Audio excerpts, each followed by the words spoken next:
جی آیت نمبر 51 تک ہمارا بی پارٹ تھا، اور اب آیت نمبر 52 سے ہمارا سی پارٹ شروع ہوگا۔ وَلَا تَطْرُدِ الَّذِينَ يَدْعُونَ رَبَّهُمْ بِالْغَدَاةِ وَالْعَشِيِّ يُرِيدُونَ وَجْهَهُ مَا عَلَيْكَ مِنْ حِسَابِهِمْ مِنْ شَيْءٍ وَمَا مِنْ حِسَابِكَ عَلَيْهِمْ مِنْ شَيْءٍ فتطردهم فتكون من الظالمین۔ اور ان لوگوں کو اپنی مجلس سے نہ نکالنا جو صبح و شام اپنے پروردگار کو اس کی خوشنودی حاصل کرنے کے لیے پکارتے رہتے ہیں۔ ان کے حساب میں جو اعمال ہیں ان میں سے کسی کی ذمہ داری تم پر نہیں ہے، اور تم حساب میں جو اعمال ہیں ان میں سے کسی کی ذمہ داری ان پر نہیں، جس کی وجہ سے تم انہیں نکال باہر کرو اور ظالموں میں شامل ہو جاؤ۔ اسی طرح ہم نے کچھ لوگوں کو کچھ دوسروں کے لیے ذریعے آزمائش میں ڈالا ہے، تاکہ وہ ان کے بارے میں یہ کہیں کہ کیا یہ ہیں وہ لوگ جن کو اللہ نے ہم سب کو چھوڑ کر احسان کے لیے چنا ہے؟ کیا جو کافر یہ بات کہہ رہے ہیں ان کے خیال میں اللہ اور اپنے شکر گزار بندوں کو دوسروں سے زیادہ نہیں جانتا؟ تو یہاں پر آپ دیکھیں کہ قریش مکہ کے کچھ سرداروں نے یہ کہا تھا کہ حضرت صلی اللہ علیہ وسلم جو ہیں ان کے ارد گرد غریب اور کم حیثیت کے لوگ بکثرت رہتے ہیں، ان کے ساتھ آپ کی مجلس میں بیٹھنا ہماری توہین ہے۔ اگر آپ ان لوگوں کو اپنی مجلس سے اٹھا دیں گے تو پھر ہم آپ کی بات سننے کے لیے آ سکتے ہیں۔ اس کے جواب میں پھر اللہ تعالیٰ نے یہ آیت نازل کی تھی۔ مطلب یہ ہے کہ غریب مسلمان اس حیثیت سے ان امیر کافروں کے لیے ایک آزمائش کا سبب بن گئے ہیں۔ کیا یہ لوگ اصل اہمیت حق کی بات کو دیتے ہیں، یا صرف اس وجہ سے حق کا انکار کر دیتے ہیں کہ اس کے ماننے والے غریب لوگ ہیں؟ تو آپ دیکھیں کہ غریبوں اور مسکینوں کو اپنے سے کمتر سمجھنا یا اپنے سے حقیر سمجھنا، جبکہ حدیث میں آتا ہے جس کا مفہوم ہے کہ مساکین جو ہیں وہ عام لوگوں کی نسبت 50,000 سال پہلے جنت میں داخل ہوں گے۔ تو یہ ان کو قریش مکہ جو اپنے پر غرور و تکبر کرتے تھے، یعنی وہ ایسے لوگوں کے ساتھ بیٹھنا بھی مجلس میں پسند نہیں کرتے تھے جو کہ تھوڑا کمتر لوگ ہوتے تھے۔ تو آج بھی آپ دیکھیں ایسی بات نہیں ہے، وہ قریش مکہ تھے، آج ہمارے یہاں بھی ایسے لوگ ہیں کہ جن کے پاس تھوڑا پیسہ آ جاتا ہے یا دولت آ جاتی ہے تو ان کی گردنیں اکڑ جاتی ہیں، اور وہ غریب لوگوں کو یا گھر کے نوکروں کو بھی اپنے ساتھ بٹھانا یا ان کو اپنے لیول پہ بٹھانا اپنے ساتھ پسند نہیں کرتے۔ تو یہ چیز جو ہے وہ اللہ تعالیٰ کو پسند نہیں ہے۔ اسی بات کا جواب اللہ تعالیٰ نے یہاں دیا۔ یہ کافروں کا فکر ہے جو وہ غریب مسلمانوں کے بارے میں کیا کہتے تھے، تنزیہ کہا کرتے تھے نا، یعنی معاذ اللہ ساری دنیا میں اللہ تعالیٰ کو نعوذ باللہ یہی کم حیثیت لوگ رہ گئے ہیں جن پر وہ احسان کر کے انہیں جنت کا مستحق قرار دیتا ہے۔ تو اللہ کے نزدیک جو ہے وہ اہم چیز کیا ہے؟ تقوی جو ہے وہ اہم ہے۔ پھر ہے آیت نمبر 54 کو دیکھ لیجئے۔ اور جب تمہارے پاس وہ لوگ آئیں جو ہماری آیتوں پر ایمان رکھتے ہیں تو ان سے کہو سلامتی ہو تم پر، تمہارے پروردگار نے اپنے اوپر رحمت کا یہ معاملہ کرنا لازم کر لیا ہے کہ اگر تم میں سے کوئی نادانی سے کوئی برا کام کر بیٹھے پھر اس کے بعد توبہ کر لے اور اپنی اصلاح کر لے تو اللہ بہت بخشنے والا اور بڑا مہربان ہے۔ اور ہم اسی طرح نشانیاں بیان کرتے ہیں اور تاکہ مجرموں کا راستہ بھی کھل کر سامنے آ جائے۔ اے پیغمبر صلی اللہ علیہ وسلم ان سے کہو کہ تم اللہ کے سوا جن جھوٹے خداؤں کو پکارتے ہو مجھے ان کی عبادت کرنے سے منع کیا گیا ہے۔ کہو کہ میں تمہاری خواہشات کے پیچھے نہیں چل سکتا، اگر میں ایسا کروں گا تو گمراہ ہو جاؤں گا اور میرے شمار ہدایت یافتہ لوگوں میں نہیں ہوگا۔ کہو کہ مجھے اپنے پروردگار کی طرف سے ایک روشن دلیل مل چکی ہے جس پر میں قائم ہوں، اور تم نے اسے جھٹلا دیا ہے۔ جس چیز کے آنے کا تم جلد مطالبہ کر رہے ہو وہ میرے پاس موجود نہیں ہے۔ تو دیکھیں اس آیت میں کیا بتایا جا رہا ہے کہ یہ آیت کفار کے اس مطالبے کے جواب میں نازل ہوئی تھی کہ جس عذاب سے حضرت صلی اللہ علیہ وسلم میں ڈرا رہے ہیں وہ ہم پر فوراً کیوں نازل نہیں ہوتا نا، یعنی باقاعدہ وہ کرتے تھے نا مطالبہ کہ جس کا تم وہ کر رہے ہو ہمیں ڈراوے دے رہے ہو کیوں نہیں وہ عذاب آ جاتا نا، یعنی مذاق سمجھتے تھے۔ تو کہا کہ عذاب نازل کرنے اور اس کا صحیح وقت اور مناسب طریقے سے طے کرنے کا مکمل اختیار اللہ تعالیٰ کو ہے، انسان کو نہیں ہے، نہ نبی کریم صلی اللہ علیہ وسلم کو تھا جس کا فیصلہ وہ اپنی حکمت سے کرتا ہے۔ حکم اللہ کے سوا کسی کا نہیں چلتا، وہ حق بات بیان کر دیتا ہے اور وہی سب سے بہتر فیصلہ کرنے والا ہے۔ کہو کہ جس چیز کی تم جلدی میں چاہ رہے ہو اگر وہ میرے پاس ہوتی تو میرے اور تمہارے درمیان فیصلہ ہو چکا ہوتا، اور اللہ ظالموں کو خوب جانتا ہے، اور اسی کے پاس غیب کی کنجیاں ہیں جنہیں اس کے سوا کوئی نہیں جانتا، اور سمندر اور خشکی میں جو کچھ ہے وہ اس سے واقف ہے۔ کسی درخت کا کوئی پتا نہیں گرتا جس کا اسے علم نہ ہو، اور زمین کی اندھیریوں میں کوئی دانہ یا ایسا خشک یا تر چیز ایسی نہیں ہے جو ایک کھلی کتاب میں درج نہ ہو، اور وہی ہے جو رات کے وقت نیند میں تمہاری روح ایک حد تک قبض کر لیتا ہے اور دن بھر میں تم نے جو کچھ کیا ہوتا ہے اسے خوب جانتا ہے۔ پھر اس نئے دن کی میں تمہیں نئی زندگی دیتا ہے تاکہ تمہاری عمر کی مقررہ مدت پوری ہو جائے، پھر اسی کے پاس تم کو لوٹ کر جانا ہے۔ اس وقت وہ تمہیں بتائے گا کہ تم کیا کیا کرتے رہے ہو۔ وہی اپنے بندوں پر مکمل اقتدار رکھتا ہے اور تمہارے لیے نگہبان فرشتے بھیجتا ہے۔ اب یہ نگہبان فرشتے کون ہیں؟ ان سے مراد وہ فرشتے بھی ہو سکتے ہیں جو انسان کے بیٹھے دائیں بائیں ہر وقت ان کا اعمال نامہ یعنی حساب لکھ رہے ہوتے ہیں، اور وہ فرشتے بھی ہو سکتے ہیں جو انسان کی جسمانی حفاظت پر متعین ہوتے ہیں۔ دیکھیں ہمیں محسوس بھی نہیں ہوتا، لیکن اللہ تعالیٰ نے ہمارے پر ایسے فرشتے بھی مقرر کیے ہوئے ہیں جو ہمارے جسم کے اعضاء کی اور ہماری حفاظت فرماتے ہیں۔ سبحان اللہ۔ یہاں تک کہ جب تم میں سے کسی کی موت کا وقت قریب آ جاتا ہے تو ہمارے بھیجے ہوئے فرشتے اس کو پورا وصول کر لیتے ہیں، اور وہ ذرہ برابر بھی کوتاہی نہیں کرتے۔ پھر ان سب کو ان کے مولا برحق کی طرف لوٹا دیا جاتا ہے۔ یاد رکھو حکم اسی کا چلتا ہے، اور وہ سب سے زیادہ جلدی حساب لینے والا ہے۔ کہو خشکی اور سمندر کی تاریکیوں سے اس وقت کون تمہیں نجات دیتا ہے جب تم اسے گڑ گڑا کر اور چپکے پکارتے ہو اور یہ کہتے ہو کہ اگر اس نے ہمیں اس مصیبت سے نکال لیا تو ہم بالضرور شکر گزار بندوں میں شامل ہو جائیں گے۔ کہو اللہ ہی تمہیں اس مصیبت سے بچاتا ہے اور ہر دوسری تکلیف سے بھی، پھر بھی تم شرک کرتے ہو۔ کہو کہ وہ اس بات پر پوری طرح قدرت رکھتا ہے کہ تم پر کوئی عذاب تمہارے اوپر سے بھیج دے یا تمہارے پاؤں کے نیچے سے نکال دے یا تمہیں مختلف ٹولیوں میں بانٹ کر ایک دوسرے سے لڑا دے اور ایک دوسرے کی طاقت کا مزہ چکھا دے۔ دیکھو ہم کس طرح مختلف طریقوں سے اپنی نشانیاں واضح کر رہے ہیں تاکہ کچھ سمجھ سے کام لے لیں۔ اب دیکھیں اللہ تعالیٰ مختلف طریقوں سے عذاب بھیجتے ہیں نا۔ اب یہاں یہ بھی ایک دیکھیں عذاب کی شکل ہے کہ اللہ تعالیٰ مختلف لوگوں میں یہ گروہ بنا دیتا ہے اور وہ آپس میں لڑتے رہتے ہیں، ایک دوسرے کو جو ہے وہ اپنی طاقت کا مزہ چکھاتے رہتے ہیں۔ تو پھر یہ ہے کہ اللہ تعالیٰ کہہ رہے ہیں کہ میں مختلف طریقوں سے جو ہے تمہارے اوپر عذاب بھیجتا ہوں، میں جیسے چاہوں اپنا عذاب بھیجوں، میں ہر چیز پر قادر ہوں، اور اللہ تعالیٰ اپنی طاقت کا مزہ چکھاتے رہتے ہیں۔ جیسے آج بھی دیکھیں ہمیں اللہ کی طاقت کا جو ہے بہت اچھی طرح تجربہ ہو گیا نا، کہ ایک بالکل باریک ایک ذرہ ہے جس کو ہم کرونا وائرس کہہ رہے ہیں، وائرس کتنا باریک ہے جو ہمیں نظر بھی نہیں آ رہا، اور اس اتنے سے باریک وائرس کی وجہ سے اللہ تعالیٰ نے ساری دنیا کو ہلا دیا، اور آج ساری دنیا جو ہے وہ ہل گئی ہے، لیکن ابھی تک نہ اس کا علاج دریافت کر چکے ہیں نہ کوئی۔ تو آپ دیکھیں کہ اللہ تعالیٰ کتنا بڑا طاقت کا مالک ہے کہ وہ چاہے تو اتنے سے ذرے سے ساری دنیا ساری کائنات کو ہلا دے، وہ ہر چیز پر اقتدار رکھتا ہے۔ تو ہمیں پھر کیا کرنا چاہیے کہ اسی کے آگے جھکنا چاہیے اور اسی کو اپنا رب مانتے ہوئے ہر شرک و بدعت سے اپنا آپ کو آزاد کر لینا چاہیے۔ وَكَذَّبَ بِهِ قَوْمُكَ وَهُوَ الْحَقُّ قُل لَّسْتَ عَلَيْكُم بِوَكِيلٍ لِّكُلِّ نَبَإٍ مُّسْتَقَرٌّ وَسَوْفَ تَعْلَمُونَ۔ اور اے پیغمبر صلی اللہ علیہ وسلم، تمہاری قوم نے اس قرآن کو جھٹلایا ہے حالانکہ وہ بالکل حق ہے۔ تم کہہ دو کہ مجھ کو تمہاری ذمہ داری نہیں سونپی گئی، ہر واقعے کا ایک وقت مقرر ہے اور جلد ہی تمہیں سب معلوم ہو جائے گا۔ اور جب تم ان لوگوں کو دیکھو جو ہماری آیتوں کو برا بھلا کہنے میں لگے ہوئے ہیں تو ان سے اس وقت تک کے لیے الگ ہو جاؤ جب تک کہ وہ کسی اور بات میں مشغول نہ ہو جائیں، اور اگر کبھی شیطان تمہیں یہ بات بھلا دے تو یاد آنے کے بعد ظالم لوگوں کے ساتھ نہ بیٹھو۔ ان کے کھاتے میں جو اعمال ہیں ان کی کوئی ذمہ داری پرہیزگاروں پر نہیں عائد ہوتی، البتہ نصیحت کر دینا ان کا کام ہے، شاید وہ بھی ایسی باتوں سے پرہیز کرنے لگیں۔ اور چھوڑ دو ان لوگوں کو جنہوں نے اپنے دین کو کھیل تماشا بنا رکھا ہے اور جن کو دنیاوی زندگی نے دھوکے میں ڈال رکھا ہے۔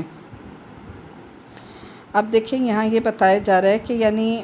نبی کریم صلی اللہ علیہ وسلم کو کہا جا رہا ہے کہ آپ ان سے کہہ دیں کہ یہ میری ذمہ داری نہیں ہے کہ میں تمہارا ہر مطالبہ پورا کروں۔ اللہ تعالیٰ کی طرف سے ہر کام کا ایک وقت مقرر ہوتا ہے جس میں تم لوگوں کو عذاب دینا بھی داخل ہے، اور جب وقت آئے گا تو تمہیں خود پتہ چل جائے گا۔ اور اس کا مطلب یہ بھی ہو سکتا ہے کہ جس دین کو انہیں اپنانا چاہیے یعنی اسلام کو، اس کو قبول کرنے کی بجائے وہ اس کا مذاق اڑاتے ہیں۔ اور یہ مطلب بھی ممکن ہے کہ جو دین انہوں نے اختیار کر رکھا ہے وہ کھیل تماشے جیسی بے بنیاد رسموں پر مشتمل ہے، اور دونوں صورتوں میں ان لوگوں کو چھوڑنے کا جو حکم دیا گیا ہے اس کا مطلب وہی ہے کہ ان کی اس قسم کی گفتگو میں ان کے ساتھ مت بیٹھو جس میں وہ اللہ کی آیات کا استہزاء کا نشانہ بناتے ہیں۔ اب یہاں پر دیکھیں ہمارے لیے بھی سمجھنے کی بات کیا ہے کہ یہ کافروں کو اللہ تعالیٰ کہہ رہے ہیں نبی کریم صلی اللہ علیہ وسلم کے ذریعے کہ ان کو آپ بتا دیں کہ اگر وہ ایسا کرتے ہیں تو ان کے ساتھ نہ بیٹھیں۔ آج ہمارے اس میں بھی کہنے کو لوگ مسلمان ہیں، لیکن آپس میں جب مجالس میں بیٹھتے ہیں تو ہنسی مذاق کرنے میں وہ اتنا آگے نکل جاتے ہیں کہ نعوذ باللہ جنت دوزخ کے لطیفے بنائے جاتے ہیں، اور اسی طرح فرشتوں کا، دین والوں کے حلیے کا مذاق اڑایا جاتا ہے، اور ان کے گفتگو کا مذاق اڑایا جاتا ہے۔ تو پیچھے بھی ایک آیت گزری تھی جس میں کھل کر بتایا گیا تھا کہ جب لوگ اس قسم کی باتیں کر رہے ہوں، بے دینی کی باتیں کر رہے ہوں، تو ان کی مجلس میں نہ بیٹھو، یعنی ان کے ساتھ قطع تعلق تو نہ کرو لیکن اس وقت نہ بیٹھو جب وہ کسی اور بات میں مشغول ہو جائیں، تو پھر تم ان کے ساتھ بیٹھ سکتے ہو، اور ان کے اس قسم کے ہنسی مذاق کو نہ اپریشیٹ کرو اور نہ ہی ان کی باتوں میں شریک ہو۔ اسی طرح دوسری بات جو یہاں بڑی اہم کی گئی نا کہ نہ ان کے ساتھ بیٹھو جس میں اللہ کی آیات کا استہزاء کرتے ہیں، اور رسم و رواج، یعنی کہا کہ ان کے رسم و رواج میں شریک نہ ہو جو ان کے رسم و رواج ہیں۔ اس سے کیا ہوگا کہ تمہارا دین جو ہے وہ کمزور پڑ جائے گا۔ اب یہ تو کفار کے رسم و رواج میں بیٹھنے کو اللہ تعالیٰ نے منع فرمایا ہے، لیکن ہم مسلمان ہوتے ہوئے جب کفار کے طور طریقے ان کے رسم و رواج کو اپنا لیتے ہیں تو پھر اس سے کیا ہوتا ہے کہ ایک وقت آتا ہے کہ ہمارے مسلمانوں کے بھی عقیدے ڈاواڈول ہونے لگتے ہیں، اور ہم ان کے رسم و رواج کو اپناتے ہوئے ان کا کلچر اس طرح اپنا لیتے ہیں کہ ہمارا اپنا اسلامی کلچر، ہمارا مسلمانوں کا کلچر جو ہے وہ بالکل دب جاتا ہے۔ تو اس سے منع فرمایا ہے کہ نہ تو خود ایسے رسم و رواج کرو، اور اگر دوسرے لوگ بھی ایسے رسم و رواج کرتے ہیں تو ان مجلسوں میں یا ان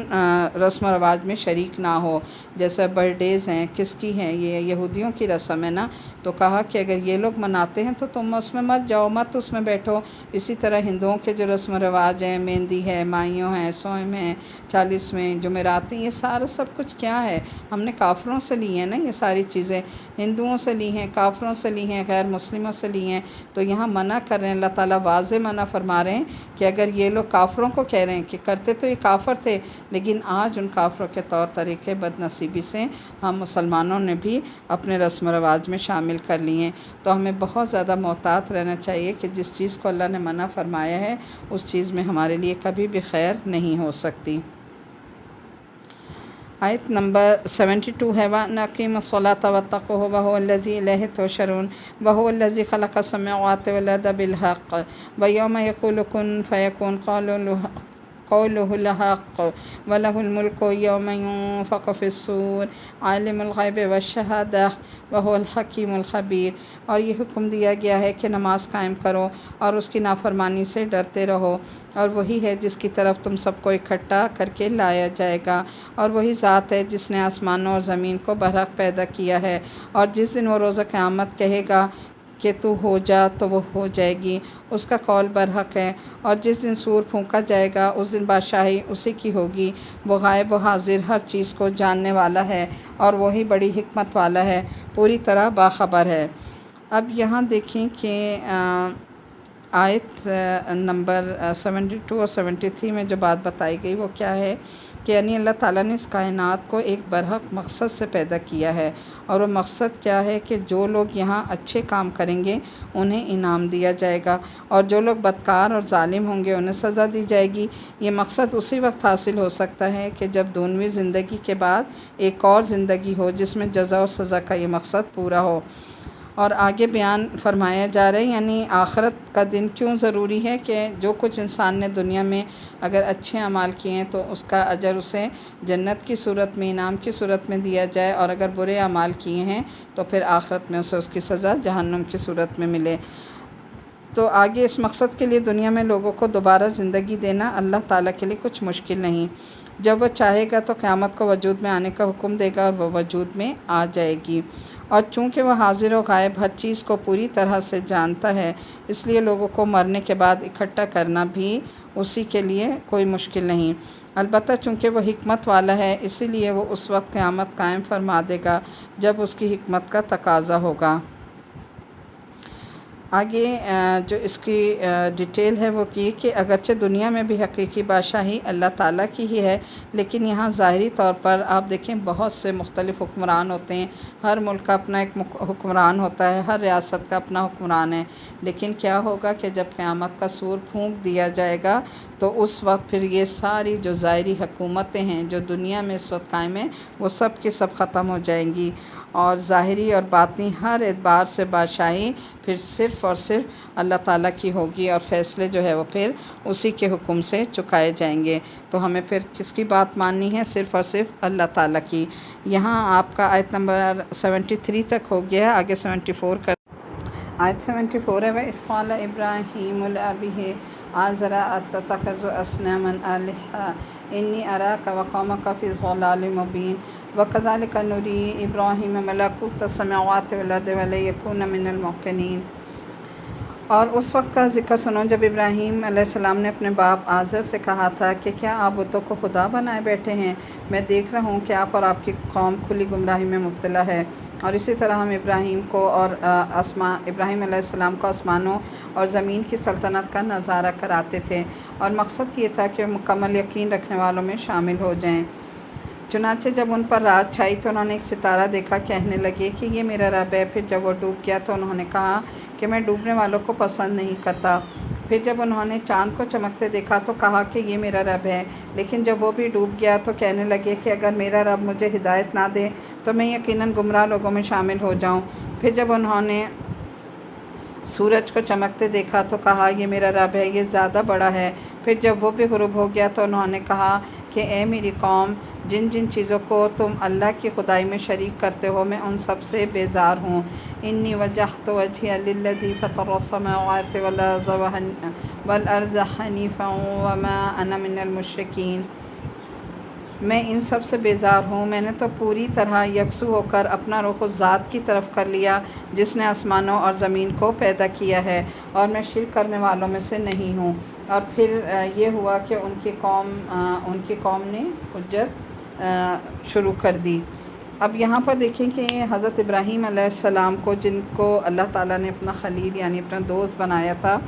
شروع سے اللہ تعالیٰ نے ان کے دل میں اپنی محبت رکھی تھی، اور ان کو جو ہے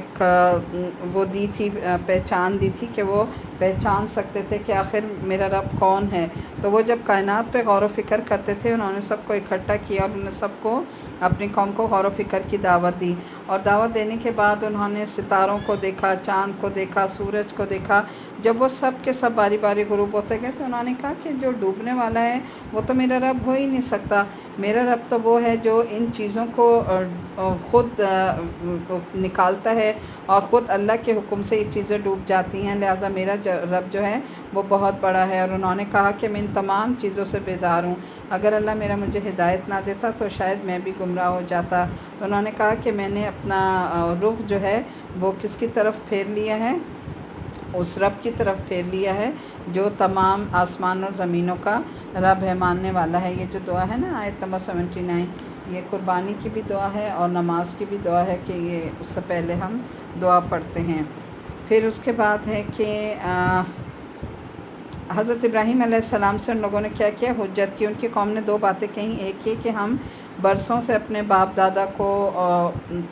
جو ہے وہ مان رہے ہیں، ان بتوں اور ستاروں کی پوجا کرتے دیکھ رہے ہیں۔ تو جو کچھ ہمارے باپ دادا نے کیا ہے، اب بھلا ہم کیسے ان چیزوں سے ہٹ جائیں؟ یعنی دو باتیں انہوں نے ان کے سامنے، دو آرگیومنٹ پیش کیے نا۔ ایک تو یہ کہ باپ دادا کو ہم دیکھ رہے ہیں ان کی پرستش کرتے ہوئے چاند ستاروں کی، اور دوسری بات انہوں نے یہ کہا کہ ہمارے بتوں اور ستاروں کی خدائی سے انکار تو وہ تمہیں بھی تباہ کر ڈالیں گے، یعنی وہ تمہیں، اگر تم ان کی مخالفت کرو گے تمہیں بھی جو ہے تباہ کر ڈالیں گے، یعنی تمہیں ان کی بد دعا لگ جائے گی۔ اور جو لوگ اس کی توحید پر ایمان لاتے ہیں انہیں اللہ تعالیٰ نے امن اور چین عطا فرما دیا ہے۔ تو انہوں نے ان کی کسی بات پہ توجہ نہیں دی، انہوں نے کہا کہ میں تو صرف اپنے رب کا ہو گیا ہوں اور اپنے رب سے ہی سب کچھ میں مانگتا ہوں۔ ابراہیم علیہ السلام نے ان سے کہا کہ کیا تم اس اللہ کے بارے میں حجت کرتے ہو جبکہ اس نے مجھے ہدایت دے دی ہے، اور جن چیزوں کو تم اللہ کے ساتھ شریک مانتے ہو میں ان سے نہیں ڈرتا۔ آیت نمبر 80، وہ مجھے کوئی نقصان پہنچا دیں گے الا یہ کہ میرا پروردگار کچھ نقصان پہنچانا چاہے تو وہ ہر حال میں پہنچے گا۔ میرے پروردگار کا علم ہر چیز کا احاطہ کیے ہوئے ہے، کیا تم پھر بھی کوئی نصیحت نہیں مانتے؟ اور جن چیزوں کو تم نے اللہ کا شریک بنا رکھا ہے میں ان سے کیسے ڈر سکتا ہوں جبکہ تم ان چیزوں کو اللہ کا شریک ماننے سے نہیں ڈرتے جن کے بارے میں اس نے تم پر کوئی دلیل نازل نہیں کی۔ اب اگر تمہارے پاس کوئی علم ہے تو بتاؤ کہ ہم دو فریقوں میں سے کون خوف زدہ رہنے کا، بے خوف رہنے کا زیادہ مستحق ہے؟ حقیقت تو یہ ہے کہ جو لوگ ایمان لے آئے ہیں اور انہوں نے اپنے ایمان کا ساتھ کسی ظلم کا شائبہ میں بھی نہیں آنے دیا، امن اور چین تو بس انہی کا حق ہے اور وہی ہیں جو صحیح راستے پر پہنچ چکے ہیں۔ یہ ہماری وہ کامیاب دلیل تھی جو ہم نے ابراہیم کو ان کی قوم کے مقابلے میں عطا کی تھی۔ ہم جس کے چاہتے ہیں درجات بلند کر دیتے ہیں، بے شک تمہارے رب کی حکمت بھی بڑی ہے اور علم بھی کامل ہے۔ تو حضرت صلی اللہ علیہ وسلم نے اس آیت میں جو لفظ ظلم کی تشریح شرک سے فرمائی ہے، کیونکہ ایک دوسری آیت میں اللہ تعالیٰ نے شرک کو کیا کہا ہے، یعنی شرک جو ہے وہ ظلم عظیم ہے۔ تو حضرت صلی اللہ علیہ وسلم نے کہا کہ شرک جو ہے وہ ظلم عظیم ہے، یعنی ہمیں یہ ظلم نہیں کرنا چاہیے، نعوذ باللہ اللہ کے ساتھ کسی کو شریک ٹھہرانا۔ آیت نمبر 84 ہے، اور ہم نے ابراہیم علیہ السلام کو اسحاق جیسا بیٹا اور یعقوب جیسا پوتا عطا کیا۔ تو حضرت اسحاق علیہ السلام جو تھے نا، ان کے جو بیٹے تھے یعقوب علیہ السلام، ان کا بتایا جا رہا ہے کہ ہم نے ان کو، ابراہیم کو اسحاق جیسا بیٹا اور یعقوب جیسا پوتا، یعنی حضرت یعقوب علیہ السلام جو حضرت ابراہیم کے پوتے تھے، ان میں سے ہر ایک کو ہم نے ہدایت دی، اور نوح علیہ السلام کو ہم نے پہلے ہی ہدایت دی تھی، اور ان کی اولاد میں سے داؤد، سلیمان، ایوب، یوسف، موسیٰ اور ہارون علیہم السلام کو بھی، اور اسی طرح ہم نے کام کرنے والوں کو بدلہ دیا کرتے ہیں، اور زکریا، یحییٰ، عیسیٰ اور الیاس علیہم السلام کو بھی ہدایت نصیب کی۔ یہ سب نیک لوگوں میں سے تھے، نیز اسماعیل، یسع، یونس اور لوط علیہم السلام کو بھی، اور ان سب کو ہم نے دنیا جہان کے لوگوں پر فضیلت بخشی تھی، اور ان کے باپ دادوں اور ان کی اولادوں اور ان کے بھائیوں میں سے بھی بہت سے لوگوں کو ہم نے ان سب کو منتخب کر کے راہ راست تک پہنچا دیا تھا۔ یہ اللہ کی دی ہوئی ہدایت ہے جس کے ذریعے وہ اپنے بندوں میں سے جس کو چاہتا ہے راہ راست تک پہنچا دیتا ہے، اور اگر وہ شرک کرنے لگے تو ان کے سارے نیک اعمال غارت ہو جاتے۔ وہ لوگ تھے جن کو ہم نے کتاب، حکمت اور نبوت عطا کی تھی، یعنی مشرکین عرب نبوت اور رسالت کے ہی منکر تھے۔ ان کے جواب میں حضرت ابراہیم علیہ السلام اور ان کی اولاد میں جو پیغمبر گزرے ہیں ان کا حوالہ دیا گیا۔ حضرت ابراہیم علیہ السلام کو تو عرب کے بت پرست بھی مانتے تھے نا، ان سے یہ کہا جا رہا ہے کہ اگر وہ پیغمبر ہو سکتے ہیں اور ان کی اولاد میں نبوت کا سلسلہ جاری رہ سکتا ہے تو یہ کہنا کیسے درست ہو سکتا ہے کہ نبوت کوئی چیز نہیں ہے؟ اور حضرت صلی اللہ علیہ وسلم کو اللہ کا رسول بنا کر بھیجنے میں آخر کون سی بات ہے، جبکہ آپ کی نبوت کے دلائل جو ہیں وہ روز روشن کی طرح واضح آ چکے ہیں، تو پھر تم کس بات کا اعتراف کرتے ہو؟ اب اگر یہ لوگ آیت نمبر 89 اور 90 ہے، اب اگر یہ عرب کے لوگ اس نبوت کا انکار کریں تو کچھ پرواہ نہ کرو، کیونکہ اس کے ماننے کے لیے ہم نے ایسے لوگ مقرر کر دیے ہیں جو اس کے منکر نہیں ہیں۔ یہ لوگ جن کا ذکر یہ لوگ وہ ہیں جن کو اللہ نے مخالفین کے رویے پر صبر کرنے کی ہدایت کی تھی۔ لہٰذا اے پیغمبر صلی اللہ علیہ وسلم تم بھی انہی کے راستے پر چلو۔ مخالفین سے کہہ دو کہ میں تم سے اس دعوت پر کوئی اجرت نہیں مانگتا، یہ تو دنیا جہان کے سب لوگوں کے لیے ایک نصیحت ہے۔ اور بس ان کافر لوگوں نے جب یہ کہا کہ اللہ نے کسی انسان پر کچھ نازل نہیں کیا تو انہوں نے اللہ کی صحیح قدر نہیں پہچانی۔ آپ دیکھیں پیغمبروں نے جب بھی دین کی دعوت دی، جتنے بھی پیغمبر آئے انہوں نے دو ہی کام کیے۔ ایک تو یہ کہ انہوں نے سب کو یہ کہا کہ ہم اللہ پر ایمان لاؤ، اللہ کی پہچان کروائی، اور دوسرے انہوں نے اس کام کے صلے میں کوئی اجرت نہیں مانگی لوگوں کو، نہ کہا کہ آپ ہمیں کوئی اجرت دیں۔ تو اس سے ہمیں کیا پتہ چلتا ہے کہ دین کا کام کرنے والوں کو بھی کیا چاہیے کہ وہ خالص ہو کر اللہ کے لیے دین کا کام کریں اور اللہ تعالیٰ کے ہی ہو کر رہیں اور اس کی بات کو مانیں، اور وہی یعنی اللہ کے لوگوں کو اللہ سے جوڑ دیں، اس کی پہچان کرائیں۔ اسی کا اللہ تعالیٰ یہاں پر وہ کر رہے ہیں کہ وَمَا قَدْرُ اللَّهَ حَقَّ قَدْرِهِ، یعنی انہوں نے اللہ کی قدر ایسی پہچانی نہیں جیسے کہ اس کا پہچاننے کا حق تھا۔ اب یہاں سے آنظر صلی اللہ علیہ وسلم کی مخالفت جو یہود کیا کرتے تھے، ایک مرتبہ ان کے ایک سردار مالک بن سیف نے غصے میں آ کر یہاں تک کہہ دیا تھا کہ اللہ نے کسی انسان پر کچھ نہیں اتارا، نعوذ باللہ، یعنی بالکل انکار کر دیا تھا۔ اور پھر یہ کہ اس میں صحابہ کرام کی طرف بھی ہمیں اشارہ ملتا ہے۔ آیت نمبر 91 اور 92 ہیں، ان سے کہو کہ وہ کتاب کس نے نازل کی تھی جو موسیٰ علیہ السلام لے کر آئے تھے، جو لوگوں کے لیے روشنی اور ہدایت تھی، اور جس کو تم نے متفرق کاغذوں کی شکل میں رکھا ہوا ہے، جن میں سے کچھ کو تم ظاہر کرتے ہو اور بہت سے چھپا لیتے ہو، جس کے ذریعے تم ان کو ان باتوں کی تعلیم دی گئی ہے جو نہ جانتے ہو، نہ باپ دادا کو۔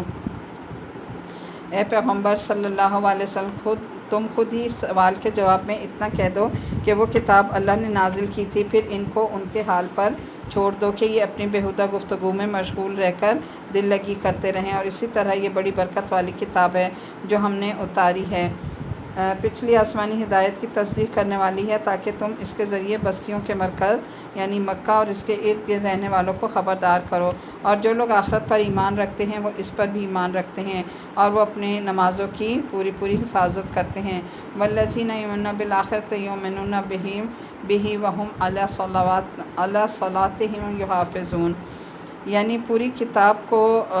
ظاہر کرنے کے بجائے تم نے اسے حصوں میں بانٹ رکھا ہے۔ جو حصے تمہاری، یعنی کس کو مخاطب کیا جا رہا ہے؟ ان کو، بنی اسرائیل کو، کہ اللہ تعالیٰ کہہ رہے ہیں کہ تم نے جو ہے اس کتاب کو، جو تمہیں کتاب دی گئی ہے، اس کو حصوں میں بانٹ رکھا ہے۔ جو تمہارے مطلب کی بات ہے اس کو تو تم قبول کر لیتے ہو، اور جو تمہارے مطلب کی نہیں ہے اس کو ہٹا دیتے ہو، یعنی اس کو لوگوں کے سامنے ظاہر نہیں کرتے، مگر جو حصے تمہارے مفادات کے خلاف ہو انہیں تم چھپا لیتے ہو۔ آج مسلمانوں کا بھی یہی رویہ ہے نا کہ قرآن تو پڑھتے ہیں لیکن جو اپنے مطلب کی باتیں ہیں ان کو تو ایکسیپٹ کر لیتے ہیں، اور جو اپنے مطلب کی باتیں نہیں ہیں ان کو چھوڑ دیتے ہیں، یعنی ان کو نہیں مانتے۔ تو یہ وہی والا رویہ ہے نا کہ اللہ کے کچھ احکامات کو مان لو اور کچھ کو نہ مانو، یعنی پورے کا پورا اسلام میں داخل نہیں ہوتے۔ اور اس شخص سے بڑا ظالم کون ہوگا؟ آیت نمبر 93 اور 94 ہے۔ اور اس شخص سے بڑا ظالم کون ہوگا جو اللہ پر جھوٹ باندھے یا یہ کہے کہ مجھ پر وحی نازل کی گئی ہے حالانکہ اس پر کوئی وحی نازل نہیں کی گئی، اور اسی طرح وہ یہ کہے کہ میں بھی ویسا ہی کلام نازل کر دوں گا جیسے اللہ نے نازل کیا۔ اور اگر تم وہ وقت دیکھو تو بڑا ہولناک ہے جب موت کی سختیوں میں لوگ گرفتار ہوں گے اور فرشتے اپنے ہاتھ پھیلائے ہوئے کہہ رہے ہوں گے کہ اپنی جانیں نکالو، آج تمہیں ذلت کا عذاب دیا جائے گا، اس لیے کہ تم جھوٹی باتیں اللہ کے ذمہ لگاتے تھے، اس لیے کہ تم اس کی نشانیوں کے خلاف تکبر کیا کرتے تھے۔ تم ہمارے پاس اسی طرح تنہا آ گئے جیسے تمہیں پہلی بار پیدا کیا، اور جو کچھ ہم نے تمہیں بخشا ہے وہ سب اپنے پیچھے چھوڑ آئے ہو، اور ہمیں تو تمہارے وہ سفارشی کہیں نظر نہیں آ رہے جن کے بارے میں تمہارا دعویٰ تھا کہ تمہارے معاملات طے کرنے میں ہمارے ساتھ شریک ہیں۔ حقیقت یہ ہے کہ ان کے سارے تعلقات ٹوٹ چکے ہیں، اور جن دیوتاؤں کے بارے میں تمہیں بڑا زوم تھا وہ سب تم سے گم ہو کر رہ گئے ہیں۔ آیت نمبر 95 ہے۔ بے شک اللہ ہی نے دانے اور گھٹنی کو پھاڑنے والا ہے۔ ان اللہ فالق الحب ونوی یخرج الحی من المیت ومخرج المیت من الحی ذالکم اللہ فانا توفکون۔ بے شک اللہ ہی نے دانے اور گٹھلی کو پھاڑنا ہے، وہ جاندار چیزوں کو بے جان چیزوں سے نکالتا ہے اور وہی بے جان چیزوں کو جاندار سے نکالتا ہے۔ آپ دیکھیں جیسے بے جان میں کیا ہے، انڈا جو ہے وہ بے جان ہے، لیکن اس سے کیا ہوتا ہے، جاندار چیز یعنی مرغی نکل آتی ہے۔ اور اسی طرح سے اللہ تعالیٰ جاندار سے بے جان کو نکالتا ہے، یعنی مرغی جو ہے وہ جاندار ہے اور اسے بے جان ایک انڈا باہر نکل کر آ جاتا ہے۔ تو یہ اللہ ہی کرتا ہے اور کسی کے اختیار میں نہیں ہے۔ لوگوں وہ ہے اللہ، پھر کون تمہیں بہکا کر اندھی طرف لیے جاتا ہے؟ وہی ہے جس کے حکم سے صبح ہوتی ہے اور اسی نے رات کو سکون کا وقت بنایا اور سورج اور چاند پر حساب کا پابند۔ یہ سب کچھ ذات کی منصوبہ بندی ہے جس کا اقتدار بھی کامل ہے، علم بھی کامل، اور اسی نے تمہارے لیے ستارے بنائے ہیں تاکہ تم ان کے ذریعے خشکی اور سمندر کی تاریکیوں میں راستے معلوم کر سکو۔ ہم نے ساری نشانیاں ایک ایک کر کے کھول دی ہیں مگر ان لوگوں کے لیے جو علم سے کام لیتے ہیں۔ آیت نمبر 98 ہے، وہی ہے جس نے تم کو ایک جان سے پیدا کیا، پھر ہر شخص کا ایک مستقر ہے اور ایک امانت رکھنے کی جزا۔ ہم نے ساری نشانیاں ایک ایک کر کے کھول دی ہیں مگر ان لوگوں کے لیے جو سمجھ سے یعنی عقل سے کام لیتے ہیں۔ اور وہی ہے جس نے تمہارے لیے آسمان سے پانی برسایا، پھر ہم نے اس کے ذریعے ہر قسم کی کونپلیں اگائیں۔ ان کونپلوں سے ہم نے سبزیاں پیدا کیں جن سے تم تہ بتہ دانے نکالتے ہو، اور کھجور کے خوشے، پھلوں کے وہ گچھے نکلتے ہیں جو پھل کے بوجھ تلے جھکے جاتے ہیں۔ اور ہم نے انگوروں کے باغ اگائے اور زیتون اور انار جو ایک دوسرے سے ملتے جلتے بھی ہیں اور ایک دوسرے سے مختلف بھی ہیں۔